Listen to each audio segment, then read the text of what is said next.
The landing craft slammed into the obsidian sands of Night Terra, the impact rattling teeth and sending dust clouds billowing past the viewports. For a heartbeat, the only sound was the whine of cooling thrusters and the heavy, synchronized breathing of the team.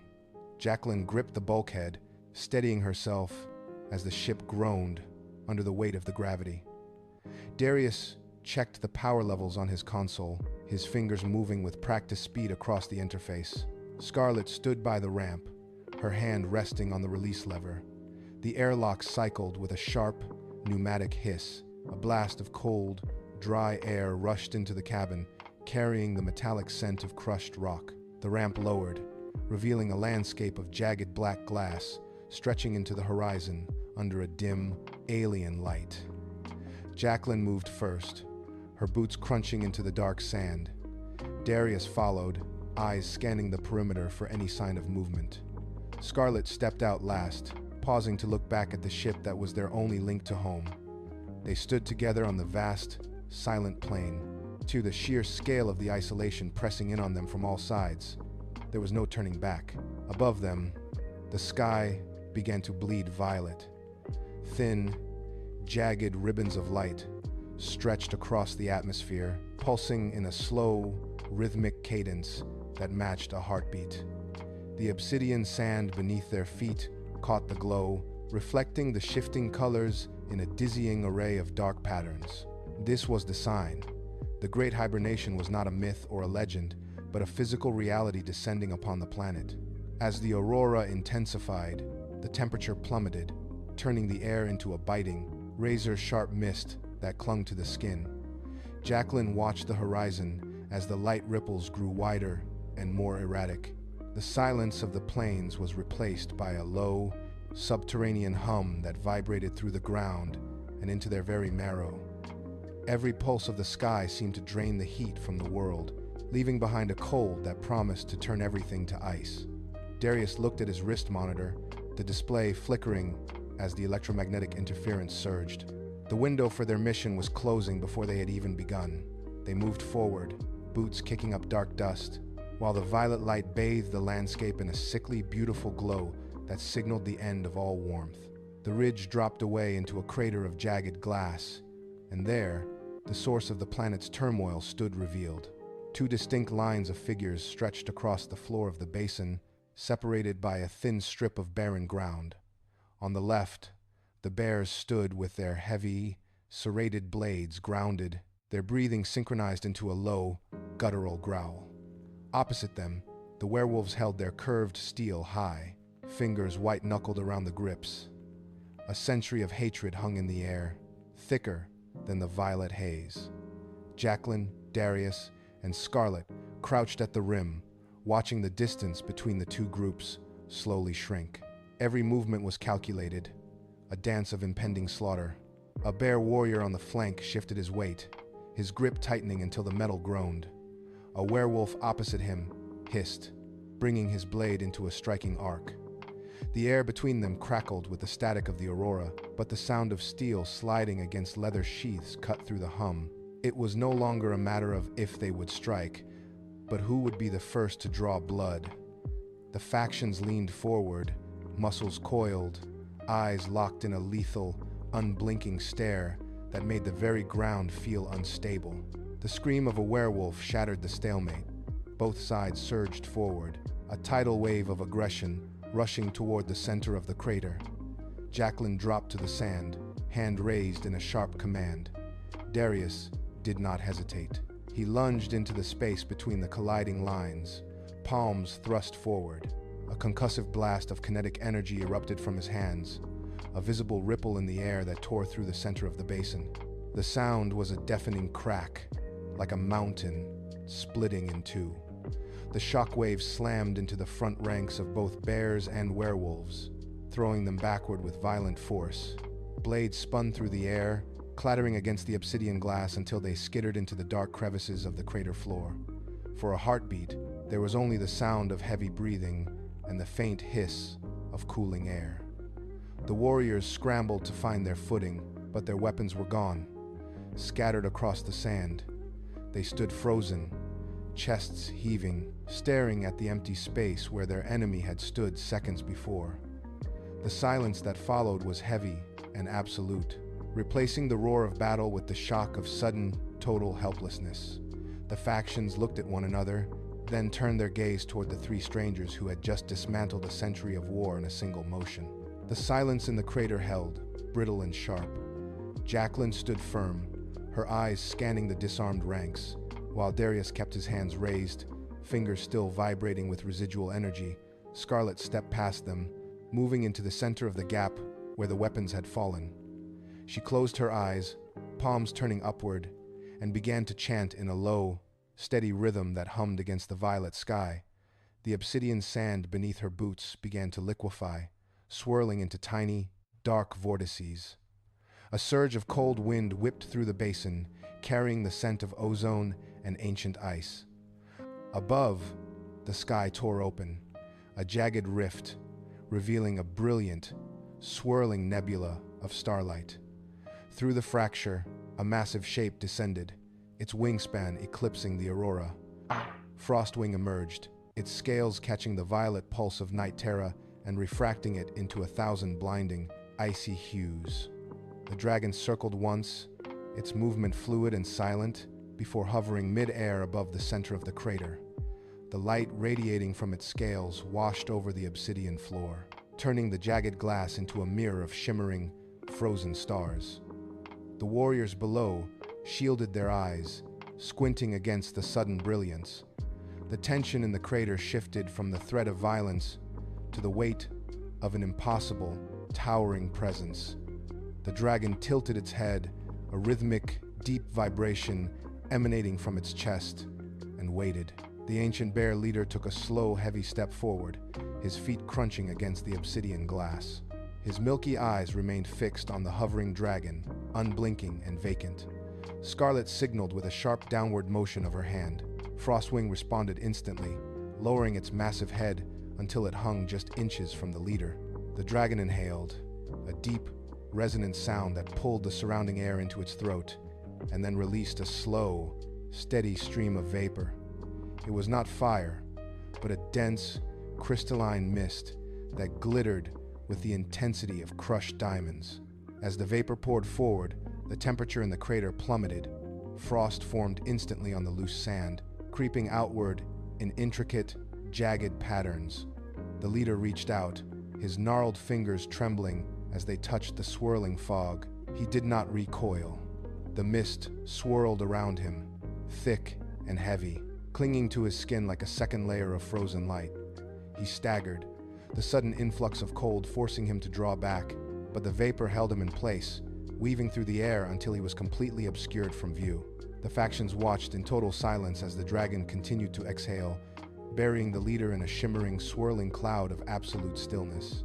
The air inside the mist began to glow with a soft, pulsing light, signaling the start of the deep-seated change. The shimmering cloud thinned, peeling away in ribbons of cold vapor. The ancient bear leader stood motionless, his chest rising and falling in a rhythmic, steady cadence. As the last of the frost-laden mist evaporated, he blinked. The milky film that had clouded his vision for decades cracked and dissolved, leaving behind irises that burned with a piercing, clear intensity. He looked up, his head tracking the movement of the violet aurora dancing across the sky. He did not look at the dragon, nor at Scarlet. He looked at the horizon, finally witnessing the world he had fought to control. A low murmur rippled through the gathered bears and werewolves. The leader turned his gaze slowly toward the opposing flank. His hands, previously clenched in anticipation of violence, opened. He pressed his palms together, a gesture of cessation that rippled through the ranks like a physical shockwave. Werewolves lowered their spears. Bears released their grip on jagged blades. The weapons clattered against the obsidian floor, a hollow, rhythmic sound that echoed into the silence of the crater. No one moved to reclaim them. The leader took a step toward Jacqueline, his movements fluid and precise, confirming the restoration of his senses. He held his position, waiting. The air between the two factions lost its static charge, replaced by a heavy, expectant stillness. The blood feud had not vanished, But for the first time in a century, the blades were resting in the sand. The truce held, but the planet did not wait for diplomacy. Above the crater, the violet aurora began to fragment into jagged, darkening streaks. The air temperature plummeted, and a low, whistling sound echoed from the northern canyons. Jacqueline watched the horizon, her jaw tight as the first gust of wind tore through the obsidian sand, stinging like needles. She stepped forward, ignoring the chill that seeped into her bones. She pointed toward the darkening sky. The great hibernation was no longer a myth. It was a physical threat. She turned to the gathered factions, her voice cutting through the rising gale. To survive what was coming, they would need more than weapons. They needed protection. She explained the reality of the sub-zero magical winds, which would turn blood to ice before the night reached its peak. The team had identified a way to withstand the deep freeze, but it required specialized gear. They had to forge enchanted armor capable of anchoring their thermal signatures against the atmospheric collapse. Darius stepped up, projecting a schematic of the required materials into the air. The mission was clear. They had to move, gather the components, and build the defenses before the atmosphere became entirely lethal. The leader watched the shifting sky, then nodded once, signaling his agreement. Every second spent standing still was a second closer to the frost, taking them all. The team moved out, putting the crater behind them as the horizon shifted toward the churning, steam-filled basin of the boiling shallows. Jacqueline took the lead, her boots sinking into the shifting volcanic silt that grew hotter with every mile. Behind her, Darius and Scarlet navigated the jagged obsidian ridges, their breath visible in the thinning, frigid air. The landscape became a chaotic sprawl of steaming fissures and cooling lava flows. The ground beneath them began to vibrate, a low, rhythmic thrum that rattled their teeth and signaled the instability of the crust. They reached a narrow pass, where the air turned thick and sulfurous, forcing them to crouch low to avoid the scalding geysers that erupted without warning. Each step required intense focus. The obsidian sand was slick with condensed moisture, and the heat rising from the ground clashed violently with the freezing winds whipping down from the upper atmosphere. Frostwing hovered just above the team, his wingspan creating a steady downdraft that pushed away the densest clouds of steam. They pushed forward, ignoring the burning sensation in their lungs. The boiling shallows lay ahead, a roiling expanse of liquid heat and rising mist, promising the resources they needed but demanding a heavy price for every inch of progress. They did not slow down. They could not afford to. The edge of the boiling shallows swirled with iridescent foam. From the depths, the mermaids surfaced, their movements fluid and detached from the turbulence of the water. Jacqueline halted at the waterline, raising her hands to show she carried no weapons. Darius stood beside her, his fingers hovering over his kinetic emitter, while Scarlet kept a watchful eye on the steam-filled horizon. The lead mermaid rose, holding a cluster of prismatic scales that caught the dim light, refracting it into sharp, rainbow patterns. A sudden underwater tremor sent a geyser of scalding spray into the air, forcing the team to pivot and brace against the shifting ground. The mermaids did not flinch. Jacqueline stepped into the spray, her eyes locked on the leader, and offered a steady nod of acknowledgement. She tapped her communicator, displaying the exact thermal signature the team needed to survive the coming freeze. The mermaid tilted her head, observing the desperation in the team's stance. With a flick of her wrist, she slid the scales across the slick, obsidian rocks. Jacqueline caught the bundle, the surface of the scales pulsing with a faint, rhythmic heat. The trade was complete. The mermaids submerged without a sound, leaving the team standing on the edge of the abyss with the first vital piece of their survival puzzle secured. The path led further into the cavern, where the water turned unnaturally still and the light dimmed to a bruised purple. This was the territory of the sirens. They emerged from the dark pools, their forms shimmering like oil on water.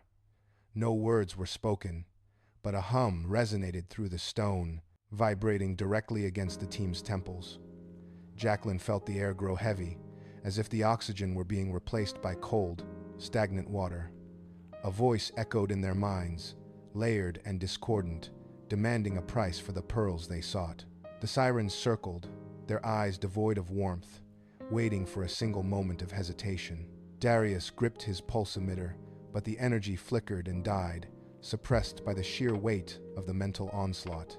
Scarlet stood rooted, her vision blurring as the cavern walls seemed to pulse in time with the siren's song. They were caught in a game of logic where every wrong thought was a step closer to the abyss. The sirens shifted, their movements synchronized, tightening the circle. Jacqueline forced herself to breathe, ignoring the creeping numbness in her limbs. She knew that to falter now was to surrender her mind to the depths. She locked eyes with the lead siren, bracing for the final, soul-crushing demand. Jacqueline spoke the final truth, her voice cutting through the discordant hum like a blade. The mental pressure vanished instantly. The sirens shrieked, a sound of grinding glass, and recoiled into the black pools. The cavern groaned in response, the ceiling shedding jagged shards of rock as the magic holding the chamber together unraveled. Beneath the lead siren, a pedestal of obsidian cracked open, revealing the deep-sea pearls. They glowed with a frantic, pulsing light. Scarlet surged forward, ignoring the falling debris and the rising tide of freezing water. She reached into the center of the glow, her fingers closing around the cold, smooth surfaces of the pearls. The weight was immense, pulling her arm down, but she anchored her stance and hoisted them free. The ground bucked, sending a wave of water crashing against the walls. Darius grabbed her shoulder, pulling her toward the narrow tunnel leading back to the surface. They scrambled over the uneven floor, the pearls clutched tightly in Scarlet's hand. Behind them, the cavern collapsed into the sea, sealing the path they had just traversed. They hit the open air of the shallows, lungs burning, the mission objective secured at the very last second. The sky above Nitera had curdled into a bruised, shifting violet. The great hibernation was no longer a distant threat. It was breathing down their necks. Jacqueline led the way, her boots crunching against the obsidian plains, the pearls heavy and vibrating in Scarlet's satchel. Every few paces, the temperature plummeted, turning their breath into thick, swirling plumes of frost. They had to reach the portal base before the sub-zero winds became lethal. Darius checked his kinetic scanner, the display flickering with erratic, spiked readings of the planet's atmospheric collapse. The horizon behind them was already being erased by a wall of swirling, crystalline mist. They pushed their speed, ignoring the burning in their lungs and the fatigue settling into their joints. The ground began to vibrate as the planet shifted its tectonic weight, reacting to the onset of the long winter. They sprinted across the final stretch of open sand, the wind howling like a wounded beast against their ears. The base loomed ahead, a jagged silhouette against the darkening sky. They slammed their hands against the heavy blast doors, triggering the manual override. The mechanism groaned, protesting the freezing air, before sliding open just enough to swallow them into the warmth of the interior. They collapsed inside, the heavy metal door sealing out the encroaching death of the world outside. The interior of the base was a labyrinth of cold, rusted conduits. Jacqueline navigated the narrow corridors until they reached the central chamber housing the salvaged time machine. It sat in the middle of the room, a jagged spire of dark metal and flickering glass. Darius approached the primary console, his fingers hovering over the weathered interface. He pressed the ignition sequence, but the machine merely sputtered, a dying spark of blue light failing to catch. Silence stretched thin. Darius cursed under his breath, ripped open the side panel, and exposed the tangled mess of crystalline wires inside. He grabbed a pair of pliers, bypassed the secondary relay, and jammed the connection home. The machine shuddered. A low, guttural vibration rose from the floor, rattling the teeth in their heads. The hum grew, shifting from a dull throb to a piercing, high-frequency whine that set the air itself to dancing. Dust motes suspended in the room began to orbit the device, caught in an invisible, tightening vortex. Jacqueline stepped back, her hand instinctively finding the hilt of her blade as the room flooded with an unnatural, oscillating glow. The machine was awake. It pulsed with a rhythm that felt less like mechanical operation and more like a heartbeat, heavy and ancient, filling the chamber with the weight of lost centuries. The chamber air crackled with blue lightning as the machine reached peak output. Static clung to everything, making the fine hairs on Jacqueline's arms stand straight up. The raw energy began to bleed through the containment seals, dancing across the floor in jagged, electric ribbons. Darius shouted over the mounting roar, his hands flying across the holographic projections to stabilize the leaking current. Scarlet held the prismatic scales and deep-sea pearls steady in the center of the room, her eyes locked on the gathering vortex. The air grew thick, smelling of ionized ozone and ancient dust. Suddenly, the chaotic energy coalesced. It stopped thrashing and began to weave itself into a structured, glowing lattice.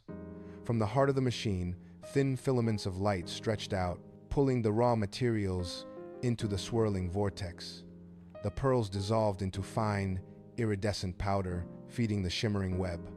A low, rhythmic chime echoed through the base as the first layer of material manifested in the air, suspended in a sphere of golden light.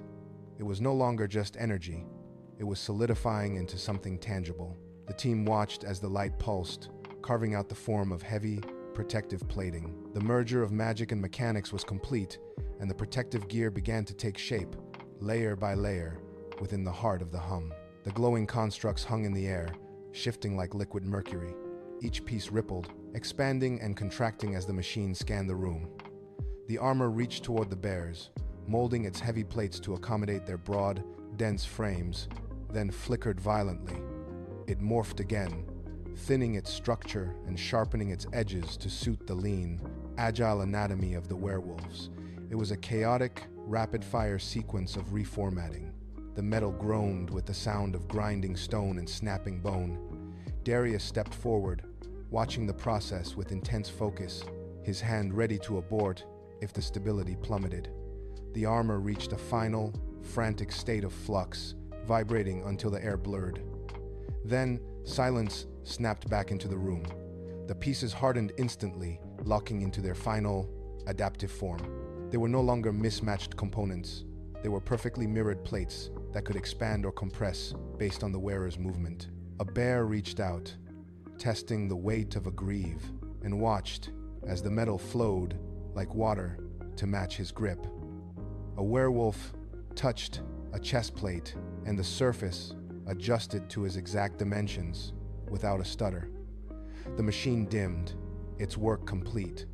The gear sat on the floor, dormant and ready, a physical bridge between two species that had known only the edge of a blade for 100 years.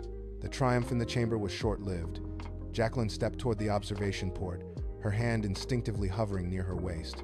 Outside, the obsidian sands of Nitera were usually featureless, yet something broke the horizon. A flicker of movement, dark and jagged against the violet aurora. She signaled Darius, who immediately tapped into the perimeter sensors. The monitors pulsed with low-frequency warnings. 3 distinct thermal signatures were pacing the outer perimeter, moving with a synchronized, predatory rhythm. They stayed just beyond the reach of the base lights, merging with the shifting dunes. Scarlet moved to the secondary hatch, peering through the reinforced glass. The desert floor shifted as if something heavy dragged across it. The intruders were not merely crossing the territory, they were mapping the entry points. Every time the aurora pulsed, the shadows elongated, revealing glimpses of weapons held low and tight against their sides. The bears and werewolves had stopped celebrating, their attention drawn to the dark silhouettes circling them. The silence outside was heavier than the silence inside. It was a calculated hunt. The team watched the perimeter, realizing that their presence on Nitera had not gone unnoticed, and the observers were waiting for the lights inside to dim before moving in. The silence shattered. A piercing whine erupted from the portal room, vibrating through the metal floor plates. Jacqueline spun toward the central terminal, her eyes widening as the control interface turned a violent, flickering red. Lines of code cascaded down the monitors, then blinked out entirely. Darius lunged for the manual override, but the console sparked, spitting white-hot embers across the floor. Someone had bypassed the external security and was pumping a lethal surge of feedback into the core. The portal, which had just finished the armor fabrication, began to groan under the stress. It pulsed, not with the steady hum of operation, but with the erratic, jagged rhythm of a dying machine. Scarlet shouted, pointing to the power conduits running along the ceiling, where blue light was bleeding into the air. The internal temperature of the room spiked, and the smell of ozone flooded the chamber. Alarms began to blare, a rhythmic, bone-rattling klaxon that drowned out the shouting of the factions. The portal stabilization field buckled, causing the entire structure to tilt on its axis. The painstaking work of the last few hours was unraveling in seconds. Outside, the shadows they had been watching finally lunged forward, their silhouettes now illuminated by the chaotic strobe of the failing portal lights. The sabotage was not just an attempt to stop the project, it was a calculated strike at the heart of the base. The first energy bolt struck the outer wall with the force of a tectonic shift. The entire base shuddered, tossing the team against the consoles. Dust poured from the ceiling, clouding the air as the secondary structural supports groaned under the impact. Jacqueline gripped the edge of the navigation table, her knuckles white as a second blast hit the main airlock. The steel plating warped inward, shrieking as the metal reached its breaking point. Outside, the rival faction was no longer hiding. They were methodically dismantling the perimeter. Each strike sent a ripple of static through the room, turning the lights into a strobe of blinding white and deep shadow. Darius scrambled to reroute the power, but the terminal exploded in a shower of sparks, throwing him back against the supply crates. The outer doors did not just dent, they tore. Jagged edges of reinforced alloy peeled back like wet cardboard. A third blast disintegrated the central locking mechanism, and the wall collapsed inward with a deafening roar of grinding metal. Sunlight from the violet sky flooded the room, outlining the silhouettes of the intruders as they poured through the breach. They did not hesitate. They surged into the chamber, weapons leveled, their boots thundering against the floor plates. The base defenses were gone. The team stood exposed in the center of the room as the enemy advanced. The intruders moved to close the gap, but the air above them erupted. Frostwing plummeted from the darkness of the ceiling, his massive frame slamming into the floor with enough force to crater the reinforced plating. The impact sent a shockwave through the room, knocking the lead attackers off their feet and scattering their formation. He did not retreat. He spread his wings, filling the entire width of the breach, his body acting as a living wall between the team and the encroaching enemy. Scarlet stood just behind the dragon's tail, watching as he locked his claws into the jagged metal of the doorframe. The intruders fired, but their energy bolts dissipated harmlessly against the dragon's hide, leaving only faint scorch marks. Frostwing lowered his head, his eyes fixed on the line of attackers, and let out a roar that vibrated the very foundations of the base.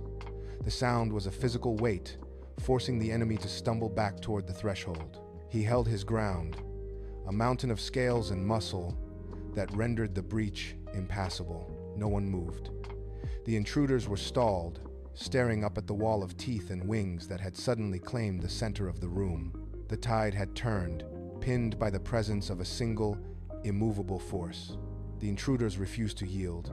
They realigned, pulling heavy energy cannons from their backs and planting them into the scarred ground. The weapons hummed, a high-pitched whine that signaled a lethal discharge. Blue light pooled in the barrels, growing brighter with every second of the charge. Frostwing sensed the shift in pressure. He shifted his weight, his claws digging deeper into the floor as he prepared for the incoming assault. The intruders fired in unison. A volley of energy bolts streaked toward the dragon, but he did not move to dodge. Instead, he drew a massive breath, his chest expanding until the scales across his ribcage pulled taut. Then, he exhaled. A torrent of sub-zero mist erupted from his throat, a crystalline wave that turned the air into a biting fog. The frost hit the energy bolts mid-flight, extinguishing their charge instantly. The stream of vapor continued forward, coating the cannons in thick, jagged layers of ice. Metal groaned as the cold snapped the internal mechanisms.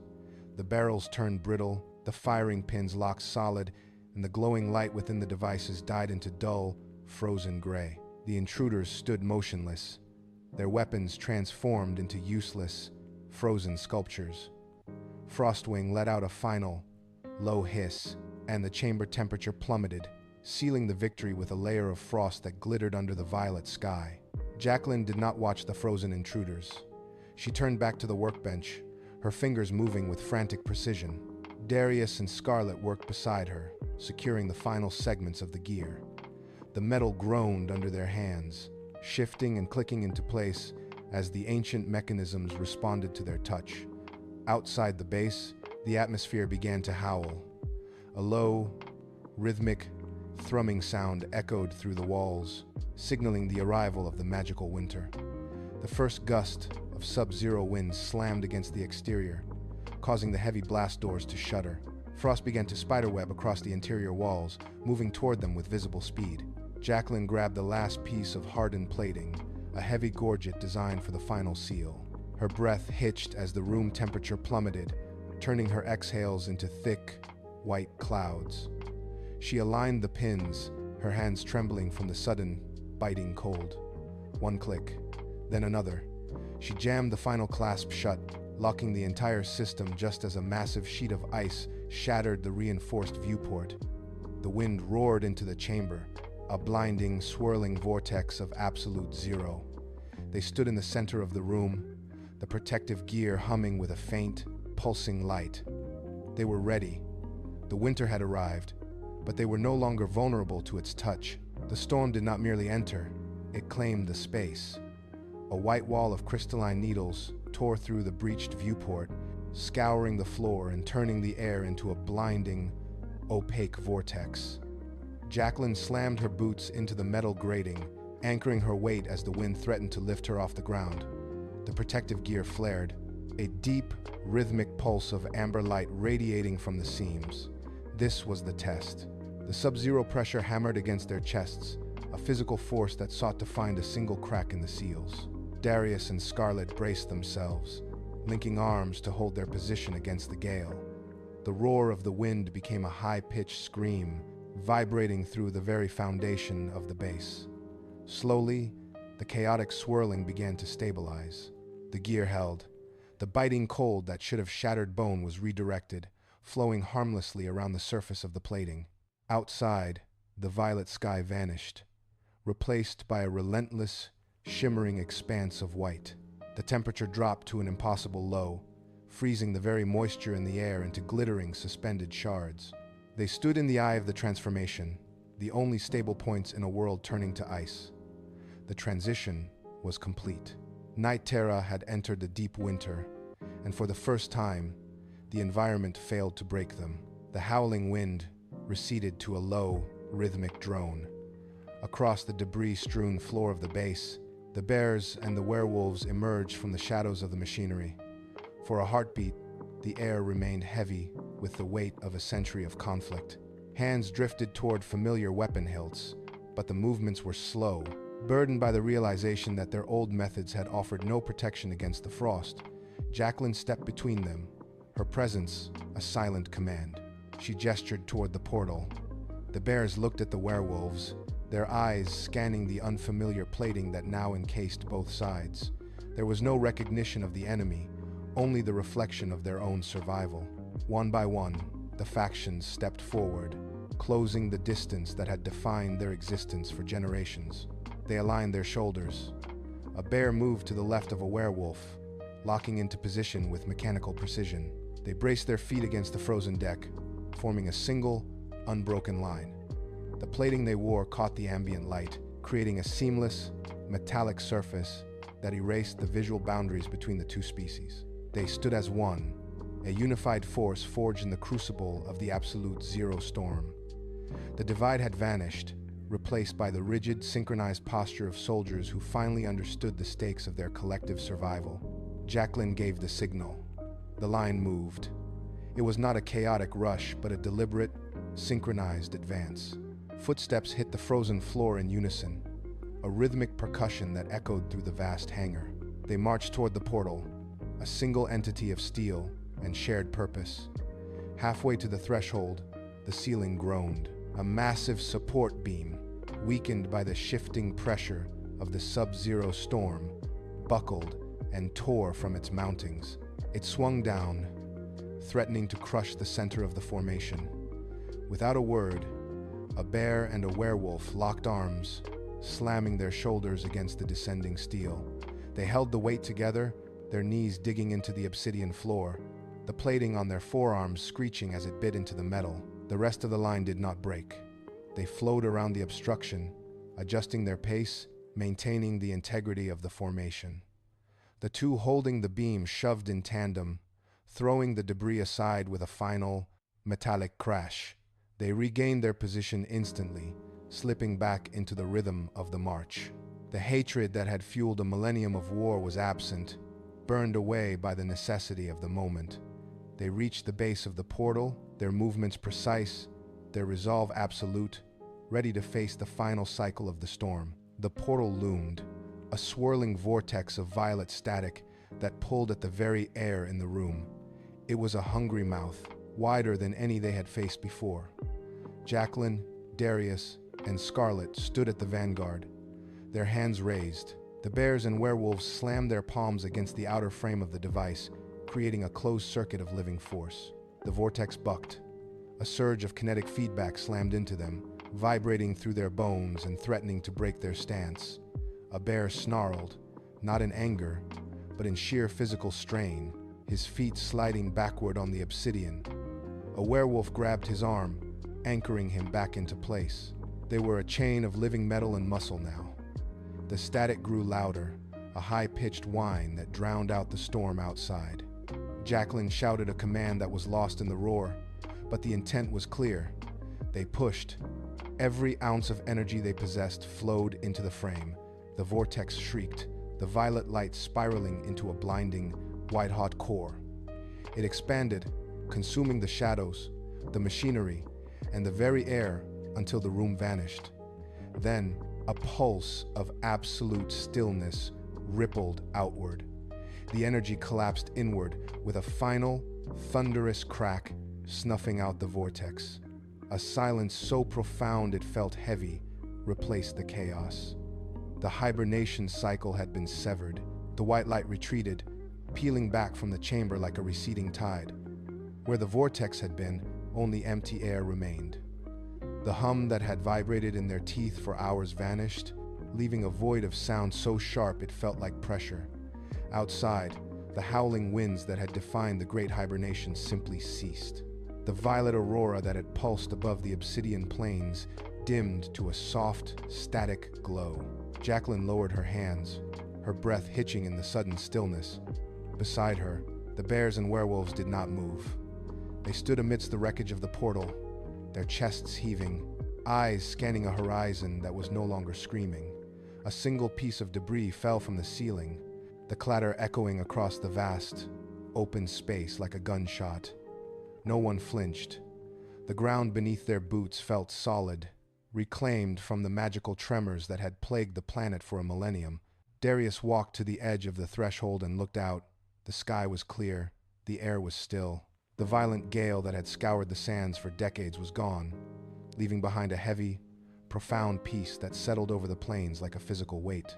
They had survived, and for the first time in history, the world was quiet. The silence held, but the distance between the two factions began to shrink. A small fire crackled to life in the center of the obsidian clearing, casting long, flickering shadows against the dark ground. The bear leader moved first.